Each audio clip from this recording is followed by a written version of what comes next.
안녕하세요. 코인 시장의 다양한 정보를 전달해드려 여러분들의 코인 투자에 힘이 되어주는 채널 코인 활력소입니다.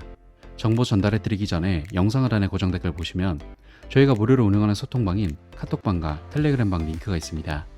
코인에 대해 나홀로 고민하지 마시고 다양한 의견 나누시며 정보 교류하셔서 꼭 성토하는 여러분이 되셨으면 좋겠습니다. 많은 참여 부탁드립니다. 그럼 브리핑 시작해보겠습니다. 암호화폐의 미래를 결정지을 리플과 SEC의 법적 싸움이 계속되면서 리플이 이번 약식 판결에서 승리를 거뒀지만 한편으로는 SEC가 항소할 수 있다는 가능성이 나왔습니다. 하지만 리플과의 법적 싸움을 계속해오는 SEC가 얻는 것보다 잃는 것이 더 많다는 예상이 나오며 큰 리스크를 감당하기 어려워 항소를 포기할 것이라는 소식이 나오고 있습니다. 여기에 더불어 SEC가 블랙록에 이어 최근 신청된 모든 BTC 현물 ETF 신청 검토를 시작하며 암호화폐 시장에 부정이 다가올 것이라는 소식이 전해져 많은 투자자들이 큰 기대를 안고 있습니다. 자, 그러면 잠깐의 시황 체크는 여기까지 하고 본격적 브리핑 시작해 보도록 하겠습니다. 먼저 첫 번째 소식입니다. 최근에 발표된 법원 판결로 인해 미국 은행들이 다시 한번 리플을 사용할 것이라는 소식입니다. 내용 자세히 알아보자면 미국 은행들이 리플의 ODA 상품 사용에 많은 관심을 보일 것으로 예상되는 중이며 가상화폐 업계의 저승사자로 불리는 SEC와의 소송에서 사실상 승리를 거둔 리플의 최고 법률 책임자 스튜어트 에드로티가 이 같은 소식을 전해왔습니다. 스튜어트 에드로티가 발표한 미국의 CNBC 방송과 연합뉴스에 따르면 이번 판결로 미 은행과 다른 금융기관들이 국경을 넘나드는 결제에 리플을 사용하는 것에 대해 큰 관심을 나타낼 것으로 확신한다고 발표했습니다. 리플의 증권 여부를 두고 SEC와 약 3년간에 걸쳐 소송을 벌였지만 지난 13일 뉴욕지방법원은 리플이 그 자체로 증권인 것은 아니라며 리플의 손을 들어줬습니다. 하지만 법원은 리플이 가상화폐 거래소에서 일반 투자자들에게 판매될 때는 증권법 적용을 받지 않지만 기관 투자자들에게 판매될 때는 증권법이 적용된다고 설명했습니다. 여하튼 판결로 인해 리플은 아직 완전한 승리가 아닌 반쪽짜리 승리로 보고 있지만 에드로티는 이번 판결이 미국 은행들이 리플의 ODA 제품을 사용하기 위해 리플에게 돌아갈 것을 의미한다고 말했습니다. ODA 서비스는 고객들에게 빠르고 저렴한 페이먼트를 지불하는 방식으로 리플을 이용해 국가 간 자금 이동을 아주 빠르게 하는 상품입니다.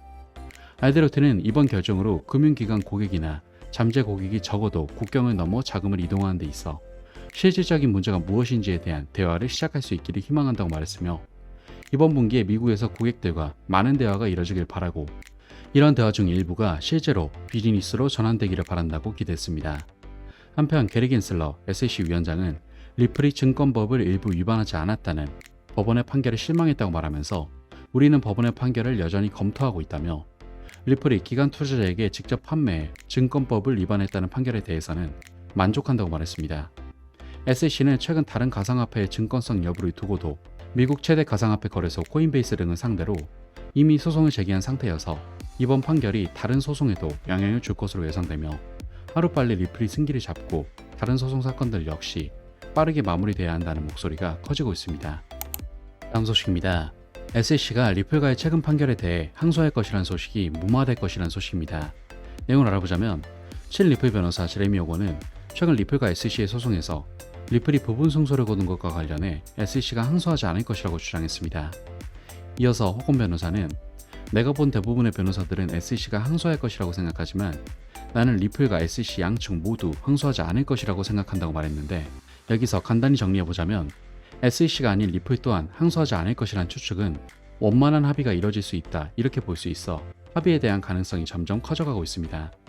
이어서 그는 최종 판결 이후 항소할 수 있는 기간은 60일 이내지만 아직 최종 판결이 나오지도 않았고 SEC는 규정상 10일 이내에 항소를 할 수 있으며 중재 항소는 법원에서 일반적으로 거의 허용되지 않기 때문에 SEC는 최종 판결 이후에나 항소할 권리가 있을 것으로 보고 있습니다. 이어서 리플과 SEC 소송을 담당한 아날리사 토레스 판사는 이번엔 내린 자신의 판결을 상급 법원으로 미루지 않았으며 사안에 대한 외부 검토도 요청할 수 있었지만 하지 않았기 때문에 이번 항소가 허용될 가능성은 더욱더 떨어질 것으로 보고 있습니다. 제레미 오건 변호사는 이어서 SEC가 항소해서 얻는 것보다 잃는 것이 더 많을 것이라고 주장하면서 SEC가 만약 항소해서 승소하면 불리한 재판을 처리할 수는 있지만 만약 항소에서도 패소한다면 항소법원의 판단을 모두 따라야 한다면서 SEC는 항소를 통해 말 그대로 엄청난 손실을 얻을 것이라고 설명했습니다. 여기에 더불어 항소에 대한 가능성이 더욱 낮아지는 소식이 나왔는데, 내용을 알아보자면 리플과 SEC의 미등록 증권 판매 소송 담당 판사인 사라네뻔 판사가 리플과 SEC에게 상호 합의를 위한 회의 일정을 잡도록 명령했습니다. 이번 소식에 따르면 서로 편한 협의 날짜 3개를 정하되 법원과의 일정 조율을 위해 6주에서 8주 전에 미리 알릴 것을 권했으며, 정말이지 드디어 리플의 소송이 끝이 보이는 속 시원한 소식이 아닐 수가 없는데, 많은 사람들이 바라던 리플이 승소까지는 아니지만 합의에 대한 기대가 거의 확정되고 있어 리플을 비롯한 암호화폐 시장 전체에 아주 좋은 소식으로 다가오고 있는 기분 좋은 소식이었습니다. 자, 그러면 오늘 전해드린 리플의 소식들을 정리해드리자면, 첫 번째, 리플이 SEC에 대한 승소 기대감에 따라 미국의 은행들이 리플을 다시 한번 이용한다는 소식. 두 번째, SEC는 이번 소송에서 항소한다면 득보다는 실이 더 많기 때문에 행소할 가능성이 없다. 세 번째, 리플과 SEC의 담당 판사가 이번 소송의 합의 날짜를 정하라는 명령. 이 세 가지 소식들을 전해드렸는데, 간단히 정리를 해보자면 리플은 승소 또는 최소 합의에 대한 가능성이 높고, SEC는 그간 해왔던 것처럼 시간 끌기나 항소를 한다면 더욱더 불리하며, 리플이 미국의 선택을 다시 받으면서 리플을 비롯한 암호화폐 시장 전체에 엄청난 호재 소식으로 다가오고 있어 앞으로의 상승장과 불정 진입은 정말이지 시간 문제로 보인다는 말씀을 끝으로 금일 브리핑은 여기서 마무리하도록 하겠습니다. 여기까지 최근 암호화폐 시장의 현황과 상황에 대해 알아봤는데요.